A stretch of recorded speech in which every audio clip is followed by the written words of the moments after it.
Hello and welcome to this episode of When Skills Matter. As AI transforms jobs, workflows and the workplace itself, what human skills become more valuable, not less? And how should HR and L&D leaders respond? My guest today is Carolyn Shepherd, founder and lead consultant Emmeline.AI, and she's also founder of the AI Learning Lobby and her latest announcement, the Workplace Intelligence Partnership.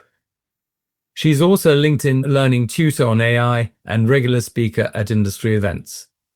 This episode explores the essential skills needed in a post-AI world, how organizations can start building them, and how AI can be used to support and not sideline human development. Hi, Caroline. Welcome to When Skills Matter. It's great to have you here. Yes, well, thank you for that lovely introduction, Robin. It was lovely. Obviously, we go back a little bit because we met at one of the conferences where you were demonstrating skills assess, and I was doing my bit about AI, and we made good friends there, I think, because we helped each other out with the stands and all that paraphernalia. Having said that, I've been doing lots of things other than conference demos and things since then. And mainly I'm moving more and more towards helping people learn Copilot.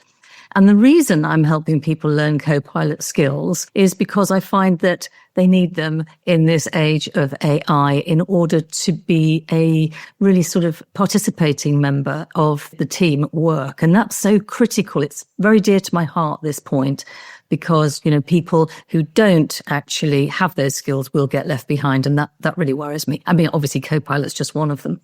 You spoke recently about skills required to navigate the age of AI, and you used a nice metaphor, I seem to remember, the river. Can you develop the idea for our listeners? Yes, of course. Well, it actually turned out to be very popular, the river metaphor. I did it because I only had 20 minutes to really get the audience inspired at an employability event. It was National Employability Week run by Di Vernon, and it was really fantastic event to be at. And I knew it was a big deal. This was my opportunity, really, to communicate with a younger audience and to help them feel as though they were part of the age of AI and bring together the older people in the audience as well, because there were lots of employers there too and educators. And I wanted to try and make everybody feel as they were one team rather than divided by age. So I used the river metaphor and it went down really well. It starts off with the idea that the river is a metaphor for the age of AI, for the change itself, if you like. So the river constantly runs through our lives. We don't have a choice about that. And we are facing this massive change. In fact, actually, it is the biggest change that the human race has faced in recorded history. So that's pretty massive, right? It's going so fast, and it's going to leave a lot of people behind if we're not careful. Well, that's very interesting. Hopefully it won't leave us behind. If you had to list the top human skills then that matter more now because of AI, what would they be and why are they particularly critical in your view? Well, when you think about this river, it can be a very pleasant place to be. It can have tranquil waters and look inviting, and it can be a place where you spend some time and enjoy it. Alternatively, it could have choppy waters, and we're worried about the dangers beneath the surface that we can't see, the stones and the rocks and so forth. And also, we can't see round the bend of the river, so we're quite worried about what's next. And I'm exactly the same. I don't have a crystal ball to know what's round the corner. So the skills that we need to develop in the age of AI are what I call river skills, but that's not a thing. It's just my shorthand for it. And those are, if we sat down logically, we could work it out. I know you would definitely know what they are. Obviously, at Skills Assess, you're no doubt looking at these all the time to help people learn them. Adaptability, problem solving, huge thing. People need to be adaptable and resilient and able to solve problems. Critical thinking, we call it, perhaps, some of it. And those sort of skills, those I would say, they're not the ones that we would normally think, oh, yes, okay, Copilot. I mentioned at the beginning, yes, okay, I would always train somebody on those sort of tools. But what about your other human skills as well? You need those too. It is quite worrying, though, because on the news today, unemployment levels are suggested to be because of AI. Globally, because of AI, Amazon has just announced some pretty stringent rules, relocate or resign. There's some people taking some drastic action. How can HR and L&D leaders support their people to build these skills, just not talk about them, so that they can secure themselves and feel safe in the AI environment? Yeah, well, that is, of course, hugely important. I think that HR is facing a new paradigm completely. It's been a long time coming, but we need to rethink how we approach things. And our responsibility now is to help to lead this change, especially with our colleagues in IT, for example, and in L&D. And that sort of trilogy really will, I think, be the main source that your organization looks to. Because the first thing that an organization will say is, I would say the board says to the HR, okay, what are we doing about AI skills? These AI skills, don't we need some AI skills? And that, of course, is okay asking that question, but it's so blunt. It doesn't have any depth or any real context. And we need a context. So the first thing we do, of course, is turn to the strategy. What's the organization's strategy? This is how you would normally go about applying skills in a situation like this, isn't it? Look at the strategy. What do we need? Okay, we need engineers. So we need engineering skills, for example. This is totally different because now we need all of our people to be upskilled in what I just referred to as river skills, or which you might say probably more human skills.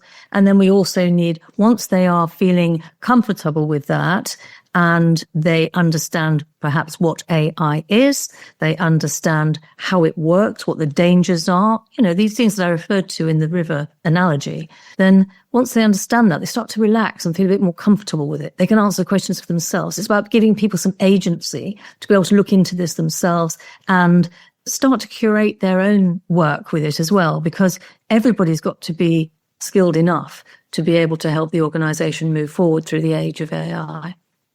It is astonishing, actually, though, the sudden accessibility of AI, because AI has been around for a very long time. And suddenly it's become the single talking point. It's extraordinary, really.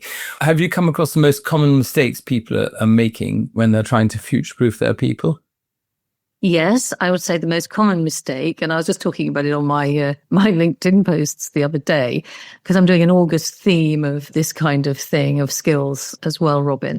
And one of the things I was talking about was the big mistake that people make, which is throwing a load of Copilot or similar tool licenses over the hedge at their people and saying, there you are, off you go.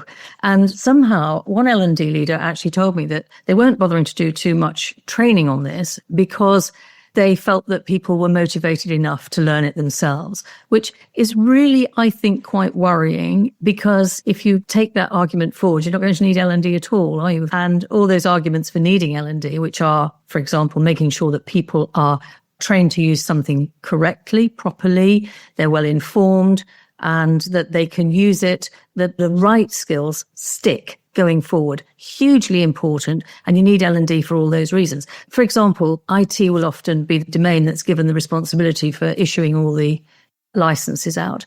And why would you expect IT to be particularly interested in whether or not everybody is learning the skills and making them stick? I mean, it's not their job to do that. Do you think it's a generation thing as well? I mean, I think that young people seem to be using AI every day now, but I think it's more difficult for, more senior people, if you like, to adopt. Do you find that? Well, I'm sitting here on a podcast here, and I'm best will in the world. I'm not going to be in the first category. I think I might be in the second category. So I think I kind of prove the lie to that. I hope I do anyway, Robin.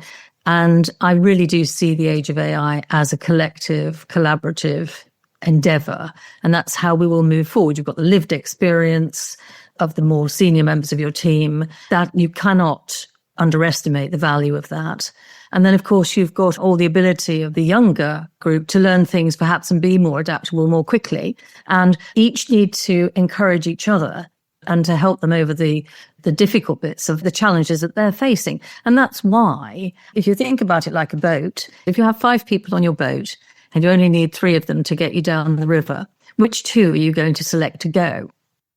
We have quite an interesting conversation around that. Of course, you get people saying at first, oh, well, it'll be the people who don't look particularly interested in the topic, aren't particularly interested in learning the skills, for example. Well, that's going to be the senior members of your crew immediately. So you are cutting salaries, yeah, and no doubt your finance director is going to be delighted, cock-a-hoop, in fact. But very soon down the line, there's going to be a lot of buyer's remorse, I think, because We've seen it at Klarna and various other large brands, all of whom needed to do what they did. And I think it was great that they did. They were very AI first, very AI forward, but they have come around, circled back and said, look, we do need to rehire people because, that skill, that lived experience is important. And actually, customers like talking to other people quite often as well. So there are lots of reasons why you need to be really careful to make sure that you've got everybody on your boat skilled up. And, that's a really important message. Yes, it's too easy to say it's black or white. And experience is invaluable, really, as a component in the whole exercise.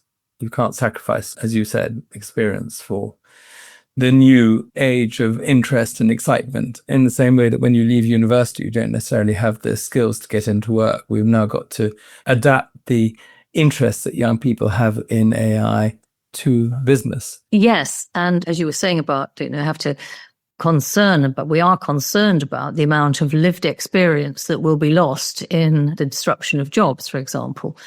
So that's one of the big problems. But if you take something like, as an example, if you take something like radiotherapy, now this is radiographers will usually, in the past, in the good old days, a year and a half ago, 2 years ago, before generative AI came on the scene, they would have gone through a particular career path, which involved them as young radiographers interpreting the X-rays. So they were learning that skill. But we've actually discovered that with AI generally, it actually does it a lot quicker and a lot better than we do. The reason generative AI, to your point earlier, has made such a difference in the last 2 years is that it's democratized AI. It means that you and I can talk to it using natural language processing systems, whereas before we needed a developer to talk on our behalf to the AI or to curate it. So that's why I think it's all taken off in the last couple of years. Now, having said that, what happens when you've got that radiographer or that cohort of radiographers in 10 years' time or 5 years' time who should be the managers of teams, but they've never really cut their teeth on how to read an X-ray because we've found that machines do it a lot better? I would say to that, we adapt. Of course we do. This is evolution. It's just that it's happening so fast. We need to become more adaptable to keep up with it. That's the key. Yeah, adaptability. As you said earlier, I agree. It's pushing us and challenging us. To your point then, and taking the point about IT departments, can we talk about AI as a tool? What people are saying, as I mentioned slightly earlier, is AI going to replace our jobs? Or do you think AI is going to need us? Yeah, I think this is what I would call jobscaping. So taking the radiographers is one example. And actually, majority of the AI that is being used there is AI that we've had around for a long time. As I say, it's just become more accessible. But the generative AI that we're using the large language models for generally now, it's to save time with your office work, your work that you've got on your desk most of the time. But if you say, well, maybe this is an opportunity for me to cast aside all that drudgery and actually focus on adding some value to my customer or my client's work that I'm doing for them or my employer's work. I think the idea of, we're going to go home at 4 o'clock or work a 3-day week is just nonsense. I just don't see that. We're not in the George Orwell world. And I cannot see the powers that be within an organization sending us home early and wishing us well for our longer weekends. Instead, they will be looking at the value that we add that computers and AI cannot. It always scares me in a sense when you hear people saying, well, I've excelled at my job. I've reported to my manager, I've outperformed my expectations. The manager says, that's fine. You're going to have to outperform on the next quarter. So AI is going to be doing the same. It's going to be pushing us to do better and better, faster and faster. So instead of doing a 3-day week, you'll be producing 1.5 times the amount of work in the same working week. That could be a possibility, I suppose. Or 10 times because It's going so fast. Have you seen any examples where AI is being used in really human-centered ways? I mean, we've just talked about them, so I suppose I'm going back on this again, whether for learning or feedback or development. Oh, yeah. And really, this is an exciting area, isn't it? I mean, you must find that with Skills Assess because, I know that the work that you do, Robin, is very much focused on helping people to learn what they need to learn and in the flow of work, really, because as people are testing their skills and getting the feedback at the time that they need it, we're able to identify the skills gaps and the needs for targeted training. So yeah, I mean, that's brilliant. And the same goes for coaching. The same goes for simulated environments. I mean, I was just thinking, what could I think of a simulated environment? I immediately thought of helicopters because my husband's a helicopter pilot. And so I thought of that. And they used to use simulators, but it used to be terribly expensive, flying over to the States in order to go in a simulator there. Those days are gone. You don't need that now. And I think Google has just released a simulation platform, which is phenomenal. It's going to have so many uses for this sort of thing. And this will give you the coaching that you need. AI can give that person who's going through that environment, that training environment, maybe in healthcare. I mean, I expect that they will be probably even adapting to swimming environments for new learners who are probably a little bit afraid of swimming. You might be older, actually, and thinking of learning to swim or to drive. Think about all these things. And getting that feedback when you need it is phenomenal and so exciting. So with all this noise, with all these options, with everything going on, what would be the one thing you tell an L&D leader or a manager that they should focus on? Because, as the French say, embarras du choix, what would you go for? I would say that they need to focus on getting comfortable themselves with AI. This is critical because if you're not comfortable with it, if you feel that you've got gaps in your learning and your knowledge and you're kind of like, oh, I don't know, well, you tell me and all this, and you're just constantly having to defer to other people's judgment on everything, then you are on the back foot and you will soon be regarded as someone who isn't leading and someone who's following. So I would say you need to up your skills in terms of what this is. And that's technical skills indeed. And as you say, I'm an AI tutor on LinkedIn Learning, for example. I also have lots of colleagues who are very good trainers in this respect, and leadership coaches should learn more about it as well. This is a hobby horse of mine at the moment. They should learn more about it because they're helping our leaders to recognize the problems they're facing are probably caused by this change by AI. It is so massive. There will be so many disruptive elements that you need your coach for your human side, to make sure that your leadership skills are good. You need the technical skills to be able to be authentic so that people know you know what you're talking about. And you need to have decided where your AI ethics are. That's really important as well. How do you feel? Are you pro-regulation or pro-innovation? You can be both sometimes, but there's always a compromise somewhere. It's a spectrum, and you have to decide where you sit on that. I'm currently working on a course with the IEP, Institute of Employability Practitioners, and they need to know how it works.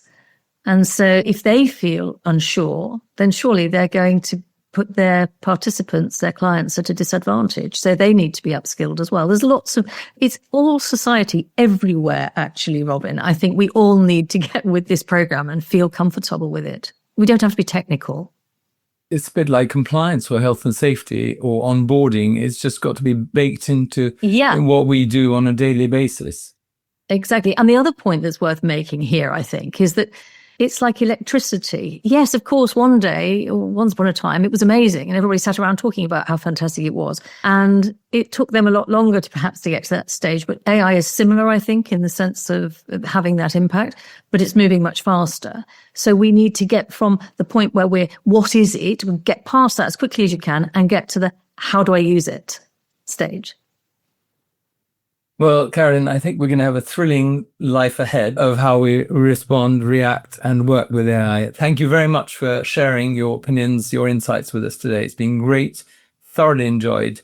And for our listeners, if you're trying to get a clearer idea on what skills matter most in your team and where the gaps are, that's exactly what we do at Skills Assess. We combine skills analysis with personalized learning pathways so you can build skills that stick. And you'll find more about resources and today's show notes at www.skillsassess.ai.